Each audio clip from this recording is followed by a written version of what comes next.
joined today by Jamie Strauss, founder and CEO of Digbee. Jamie, thanks for your time. Nice to see you. Digbee is an ESG assurance solution tailored specifically to the mining industry. Why is that important? I think we've got to go back and just have a look at where this sector is at the moment. We're trying to be the energy of the future. We're trying to recreate perhaps some of the joys and brilliance of the past, but have lived through 10, 15 years. And we've got a really unique situation here where the sector has already committed to responsibility. It's committed to net zero. It's on the way to moving towards nature positive. There's a real opportunity here for the sector to demonstrate its own credentials, begin to differentiate itself, and hopefully bring new capital back into the sector.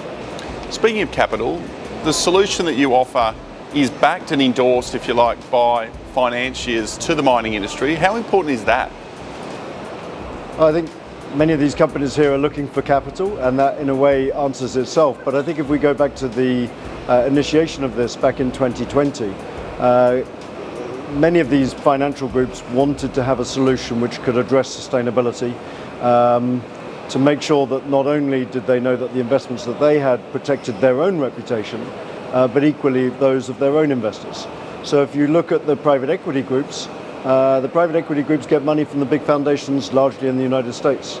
And there's a reluctance to invest in the mining industry. There's a very limited amount of capital in the sector.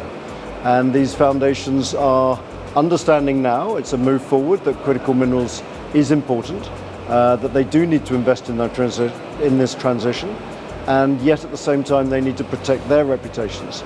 So if we can begin to demonstrate how the private equity groups are managing their reputations, that obviously rubs off well with these bigger foundations. And as you say, it is attracting new capital to the sector. It's early days, but we've just seen the initiation of 6 new government funds. We're stepping into the void of capital. We've seen that from the Brazilian funds, the Canadian funds.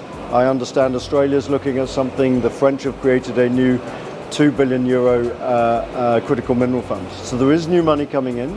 And an analogy perhaps, because we're seeing private equity come in on the back of that, or even be part of the relationship with governments on this, is the shale gas industry of the 2000s, where the government encouraged private equity to put capital to work, bring structure to bear, and tidied to some extent that sector up, which led to portfolios being put together and sold on to big oil and create a $1 trillion industry. I can see the emergence of this happening. That's really exciting. Let's look at it in practical terms. I'm the CEO of a developer or an explorer. How do I integrate ESG into my day-to-day life? Yeah, at the end of the day, it's got to create value. I mean, if we don't create value for the management, for the company, for its stakeholders and everything, then really this isn't going to fly. So ESG is not, there is a compliance element to it. And as we've just heard in one of the meetings just now, that's not going to change the industry. What we've got to really do is to try and understand how this can be interwoven, as you've said, into the sector. So understand all of these different topics, which Digbee effectively allows you to do, to answer the questions and then get the feedback, independent assessment feedback, to be able to address this, allow the board to have that independent feedback to prioritize areas of focus, and then ensure that the management team and the operations can execute on that. And then from that, to then communicate out to the different stakeholders the ultimate goals, aspirations, and also execution of this. We hear carbon footprint bandied around a lot of industries, a lot of sectors. Why should an ASX-listed resources company, an explorer, developer, be worried about their carbon footprint? Yeah, and I think that's a really good question. I mean, let's be honest, the carbon footprint of an explorer is an irrelevance. But I think what we've got to try and understand is the whole chain of events that are going to go on from the discovery of that exploration.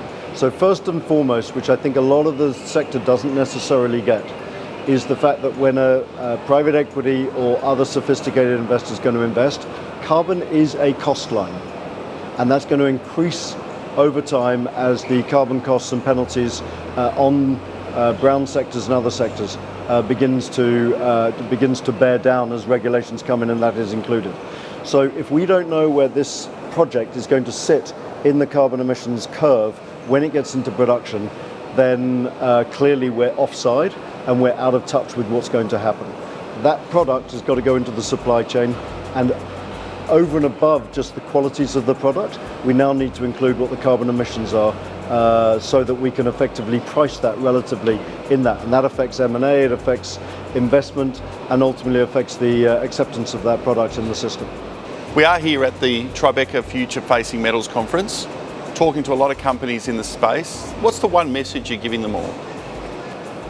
Yeah, the one message is not hope. I think we're beyond hope now, but is change. I think change is difficult. This industry has been in a difficult spiral for the last 10 or 15 years, arguably longer. And I think change is required. It's difficult for a pond to stand up and talk to other people the other side of the world and say, I can be your change. But this is an inspirational, this is a solution for the whole industry.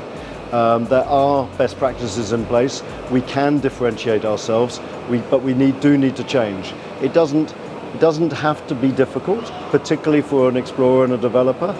Once you get beyond it, as I just heard on stage, courage and change are not best friends, but the impact of the two can have significant benefits to those that embrace it.